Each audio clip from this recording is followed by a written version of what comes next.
Ya, ini adalah pembangkit listrik tenaga surya terapung atau biasa disebut dengan floating photovoltaic. Sebenarnya prinsipnya sama, dia seperti pembangkit listrik tenaga surya biasa yang biasa dipasang di atas atap atau di atas gedung. Namun karena dia digunakan di atas perairan, bisa danau, bisa laut, atau mungkin juga rawa-rawa, dengan diperlukan sebuah struktur ponton gitu ya. Lalu kemudian PV modulnya ditaruh di atas ponton tersebut.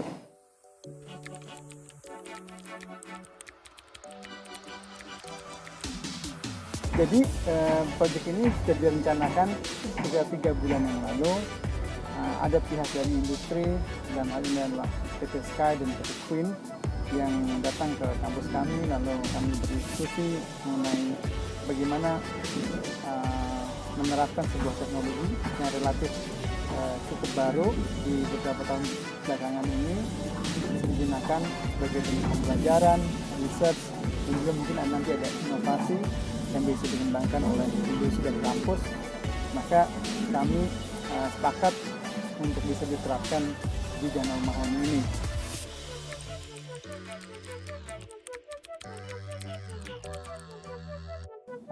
Cara kerjanya juga sama seperti solar panel biasa. Solar cell ini bekerja, yaitu mereka menerima sinar matahari atau foton yang kemudian bisa menggerakkan elektron di panel surya dan menghasilkan listrik. Nah, listriknya ini listrik DC, kemudian dikonversi menjadi AC melalui perawat.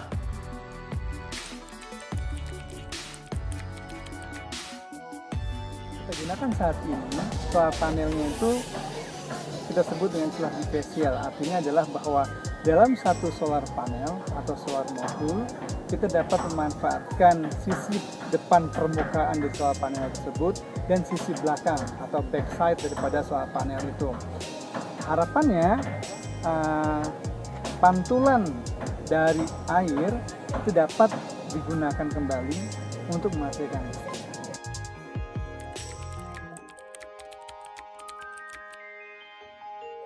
Jadi ini adalah proyek pertama PLTS terapung bifacial di Indonesia yang menggunakan jenis monokristalin yang tentunya kita semua belajar.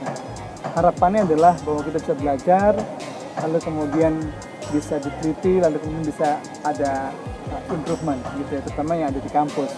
Nah, kendalanya apa? Kendalanya yang paling utama adalah masalah bagaimana memastikan bahwa PLTS kita ini kan terdiri dari 3 komponen. Yang pertama adalah pontonnya. Pontonnya berarti bagian yang mengapung, gitu ya. Terus yang kedua adalah solar panelnya itu sendiri, dan yang ketiga itu adalah struktur anchor daripada sistem ini. Yang menarik dari konsep ini adalah sebenarnya bagaimana struktur ponton ini dan anchornya bisa bekerja dan beroperasi selama 30 tahun. Lalu kita memastikan bahwa ini tidak ada bagian yang bergeser karena tertiup oleh angin. Karena angin di Indonesia walaupun relatif kecil, tetapi mungkin di daerah-daerah tertentu ke depannya mempunyai kecepatan angin yang jauh lebih besar, ya. Itu yang pertama tantangannya. Bagaimana kita bisa membangun sebuah struktur yang kuat dan yang bagus. Dan yang kedua, karena ini masih baru, jadi kita dalam waktu setahun ini akan mendapatkan data apa aja, data radiasi matahari, data suhu, data orientasi pergerakan daripada ponton itu sendiri, lalu kemudian tegangan, arus, daya, kelembapan. Semua variabel ini kemudian nantinya akan kita analisis sehingga kita bisa menemukan sebuah hasil di mana kita bisa mengadakan perbaikan dari proses kerja yang selama ini kita lakukan, terutama tadi yang di struktur. Setelah data itu bisa dievaluasi, harapannya kita dapat memperbaiki sistem ini, ya. Dan yang ketiga, yang paling penting adalah masalah cost atau masalah biaya. Harapannya bahwa sistem ini juga mempunyai nilai atau biaya energi yang rendah.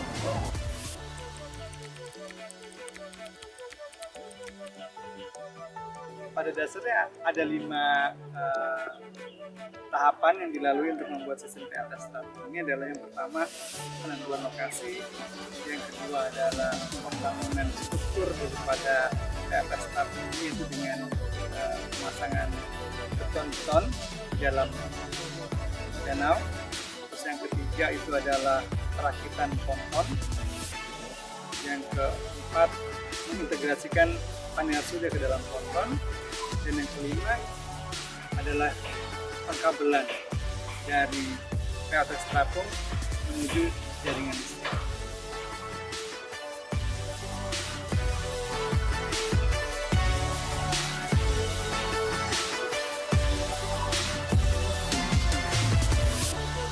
Hello.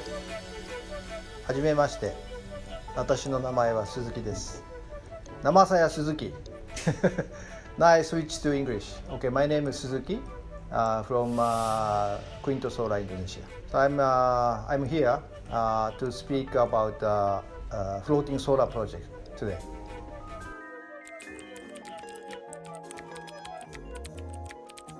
The reason I choose University Indonesia because University Indonesia is the #1 university in Indonesia.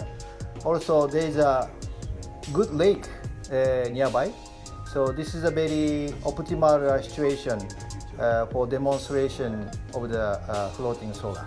That's why we like to collaborate with University Indonesia together.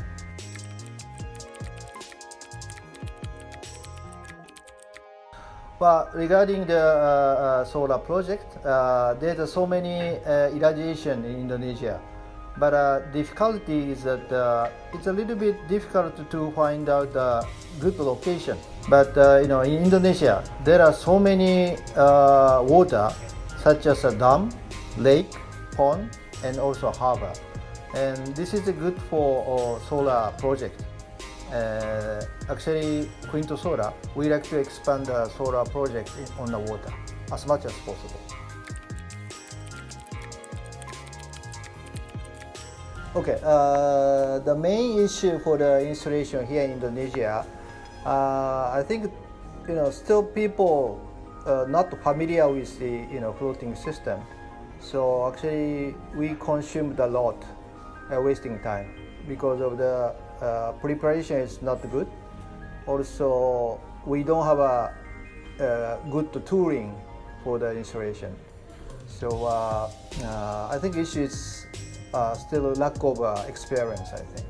And then also that financial aspect, actually there's no manufacturer in Indonesia to make a float, which result in float actually coming from Japan is relatively expensive.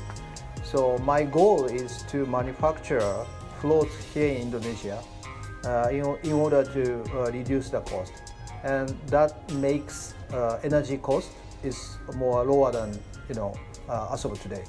That's my hope. Okay, thank you.